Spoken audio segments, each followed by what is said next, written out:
ભીડમાં જાઓ તો માસ્ક જરૂરથી પહેરજો। સિનિયર ફિઝિશિયનનું કોરોનાને લઈને સૂચન। વધતા કોરોનાના કેસોને લઈ સૂચન કર્યું। અશક્ત સિનિયર સિટીઝનોએ ભીડભાડવાળી જગ્યાએ જવાનું ટાળવું જોઈએ અને જો જવાની જરૂર પડે તો તેવા લોકોએ માસ્ક પહેરવું જોઈએ। લો ઇમ્યુનિટી ગ્રુપના દર્દીઓ, બાળકો, સગર્ભા મહિલાઓએ ભીડભાડવાળી જગ્યા પર જતા સમયે માસ્ક પહેરવા જોઈએ। જેઓને કોઈ પણ પ્રકારનું વાયરલ ઇન્ફેક્શન છે તેઓએ ઘરથી બહાર નીકળતા માસ્ક પહેરવું જોઈએ। ઓવરક્રાઉડિંગ પ્લેસમાં પોસિબલ હોય તો જવા અવોઇડ કરવું જોઈએ। જ્યાં સુધી માસ્કની વાત છે, આજની કન્ડિશન જોતાં દરેકને મેન્ડેટરી માસ્ક પહેરવાની કોઈ જરૂરત નહીં લાગતી। છતાં પણ જે લો ઇમ્યુનિટી ગ્રુપ્સના પેશન્ટ છે, diabetes, blood pressure, heart, kidney, cancer, નાના બાળકો, સિનિયર સિટીઝન, એ લોકોને કોઈ ઓવરક્રાઉડિંગ પ્લેસમાં મેન્ડેટરી જવું પડે તો એ લોકોને માસ્ક પહેરવું જોઈએ। બીજું, જેને કોઈ પણ જાતનો વાયરલ ઇન્ફેક્શન, શરદી, કફ, ઉધરસ હોય એ ઘરથી બહાર નીકળે અને કોઈ ક્રાઉડિંગ પ્લેસમાં, બજારમાં કે ઓફિસમાં જાય તો એમને ઇટ ઇઝ બેટર કે માસ્ક પહેરવું જોઈએ। ગુજરાતમાં કોરોનાએ હાહાકાર મચાવી દીધો છે કારણ કે ફક્ત એક જ દિવસમાં 33 નવા એક્ટિવ કેસ ઉમેરાયા છે।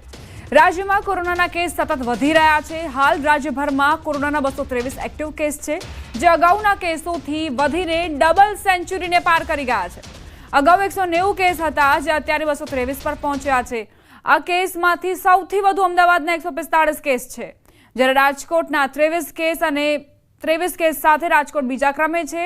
આ સક્રિય કેસોમાંથી મોટા ભાગના દર્દીઓ ઓમિક્રોનના સબ વેરિયન્ટ LF7.9 અને XFGના હોવાનું જીનોમ સિક્વન્સિંગમાં ખુલ્યું છે। વળી અમદાવાદના સિવિલ હોસ્પિટલમાં 8 માસની બાળકી સહિત 3 દર્દી દાખલ। 8 માસની બાળકી હાલ ઓક્સિજન સપોર્ટ પર છે। હાલની સ્થિતિ પ્રમાણે કોરોનાના કેસો ધીરે ધીરે વધતા દર્દીઓ માટે સાવચેતી જરૂરી છે। ખાસ કરીને જે લોકો પહેલેથી બીમારીઓ ધરાવે છે તો સગર્ભા મહિલાઓ, વૃદ્ધો, બાળકોને ધ્યાન રાખવાની જરૂર છે।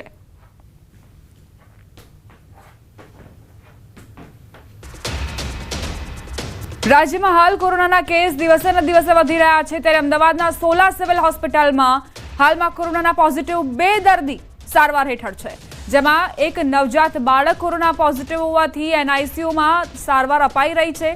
આ ઉપરાંત હોસ્પિટલમાં અન્ય 23 વર્ષીય મહિલા પણ કોરોના પોઝિટિવ નોંધાઈ છે। મહિલાને ઓબ્ઝર્વેશનમાં રાખવામાં આવી છે। બંનેની સ્થિતિ હાલ સ્થિર હોવાની માહિતી મળી। આ તરફ અસારવા સિવિલમાં પણ કોરોનાના 3 કેસ નોંધાયા। 8 મહિનાની બાળકીનો કેસ પોઝિટિવ આવ્યો। બાળકીને ઘણી બધી જુદી જુદી કોમોર્બિડિટીઝ, અન્ય બીમારીની સારવાર લેવા આવેલી બાળકીનો રિપોર્ટ કરાવાતા તે પોઝિટિવ આવી। હાલ બાળકી પીઆઈસીયુમાં દાખલ। એક 60 તો અન્ય 40 વર્ષીય વ્યક્તિને પણ કોરોના પોઝિટિવ। આજની તારીખે સોલા સિવિલ હોસ્પિટલમાં 2 કોવિડ પોઝિટિવ પેશન્ટ એડમિટેડ છે।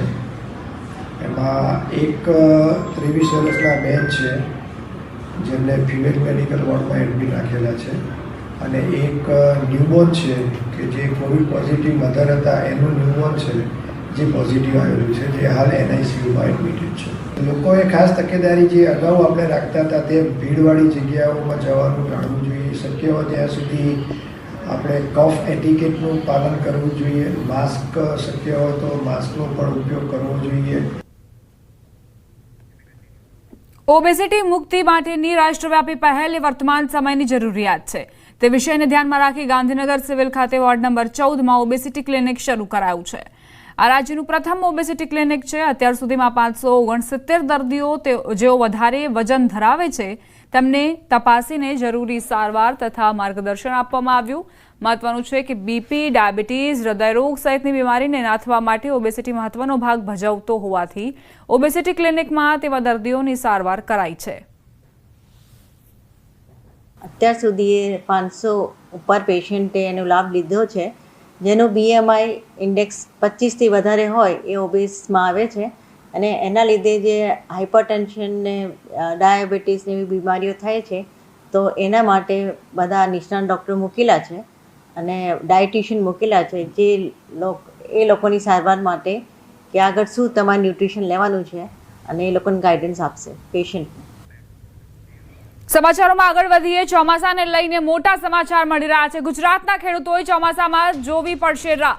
હવામાન નિષ્ણાંત ચિરાગ શાહનું અનુમાન ગુજરાતમાં ચોમાસું મોડું આવી શકે છે. જે ચોમાસું 14-15 જૂને વહેલું આવવાનું હતું તેની જગ્યાએ 25 થી 30 જૂને ચોમાસું આવી શકે છે. આ વર્ષે વરસાદ સારો રહેશે અને 100% ઉપર વરસાદ રહેશે. એની સામે હવે આવનારું ચોમાસું છે એ લગભગ આપણે 25 થી 30 જૂનની વચ્ચે જોવા મળશે. એની પાછળનું મુખ્ય કારણ એક જ છે કે અત્યારે જેવી આ 2-3 સિસ્ટમો સક્રિય હતી જેના કારણે જે ભેજના વાદળો છે ભેજ ખેંચાઈ રહ્યો છે અને બંગાળની ખાડીમાં જે સત્ય ડિપ્રેશનમાં જશે જેના કારણે ગુજરાત તરફના પવનો અને જે ભેજ છે એ પણ ત્યાં આગળ ખેંચાશે જેના કારણે ગુજરાત ઉપર થોડી ઘણી ચોમાસામાં અસર પડશે. એવું નથી કે ચોમાસું બગાડવાનું છે પણ એવું જરૂર કહી શકાય કે જે ચોમાસું વહેલું આવવાનું હતું 14-15 જૂનનું એની જગ્યાએ આપણે 25 થી 30 જૂનની વચ્ચે આપણને જોવા મળશે. અને આવનારા 7 દિવસોમાં એટલે હું આજથી વાત કરું કે 30 થી લઈને લગભગ 5 જૂન સુધીમાં આપણને પવનની ગતિમાં વધારો જોવા મળશે કારણ કે બંગાળની ખાડીમાં જે ડિપ્રેશન સક્રિય બન્યું છે જેના કારણે પવનની ગતિ વધશે અને લગભગ 10 થી 20 કિલોમીટર પ્રતિ અવર જે અત્યારે એના કરતાં વધારે આપણને ગતિ જોવા મળશે. પવનની જે દિશા છે જે વધી રહી મતલબ જે પશ્ચિમ તરફથી આવી રહી છે જેના કારણે પવનની ગતિમાં આપણને વધારો જોવા મળશે. આ બધા પરિબળોના કારણે આ વખતનું લગભગનું જે આપણે ચોમાસાનું અનુમાન હતું કે જે 14-15 જૂને આવવાનું હતું એની જગ્યાએ આ ચોમાસું 25 થી 30 જૂનની વચ્ચે આવશે અને આ વર્ષે જરૂરથી વરસાદ સારો રહેવાનો છે. આવનારા 3 મહિનામાં આપણને 100% ઉપર વરસાદ જોવા મળશે પણ હાલની આ ડીપ ડિપ્રેશન સ્થિતિના કારણે આપણને ચોમાસામાં થોડો વિલંબ થશે અને ગુજરાતવાસીઓએ ચોમાસામાં થોડી રાહ જોવી પડે. ઘેડ પંથકના વિકાસને લઈ કિસાન કોંગ્રેસ પ્રમુખ પાલ આંબલિયાએ આરોપો લગાવ્યા છે. ઘેડ વિસ્તારમાં સરકાર દ્વારા 139 કરોડ રૂપિયા નદી ઊંડી અને પહોળી કરવાની વાત કરાઈ હતી જે પ્રમાણે કામો ન થયા હોવાનો તેમણે આરોપ મૂક્યો. સરકારના પદાધિકારીઓ પર પ્રહાર કર્યા. ઘેડમાં વાસ્તવિકતા એ છે કે 1995 પહેલા ઘેડ વિકાસ સમિતિ હતી. આ સમિતિના માધ્યમથી દર વર્ષે નદીઓ ઊંડી પોડી થતી, જાડી જાખરા સાફ થતા, ત્યાં સુધી કે શિયાળુ પાકમાં ચણાનું જે વાવેતર ખેડૂત કરતા એમાં હેલિકોપ્ટરથી સરકાર દવાનો છંટકાવ કરી આપતી. આટલું ઘેડનું ધ્યાન રાખવામાં આવતું અને એ 35 થી 40 હજાર હેક્ટર પૂરતું જ ઘેડ હતું. 1995 પછી ઘેડમાં કોઈ પણ સરકારોએ ધ્યાન ના દીધું. ઘેડ વિકાસ સમિતિને માત્ર કાગળ ઉપર કરી નાખી. 2 વિધાનસભા બેઠક પર પેટા ચૂંટણી કોંગ્રેસ સોમવારે ઉમેદવાર જાહેર કરશે. સોમવારે બપોરે 2 વાગ્યા પહેલા ઉમેદવારના નામ કોંગ્રેસ જાહેર કરશે. 2 વિધાનસભા બેઠક પર પેટા ચૂંટણી યોજાવાની છે અને બંને બેઠક પર કોંગ્રેસે પોતાની મજબૂત સ્થિતિ હોવાનો પહેલેથી જ દાવો કર્યો છે. કોંગ્રેસ સોમવારે ઉમેદવારોની નામની જાહેરાત કરશે. જોકે ઘણા નામો રેસમાં છે.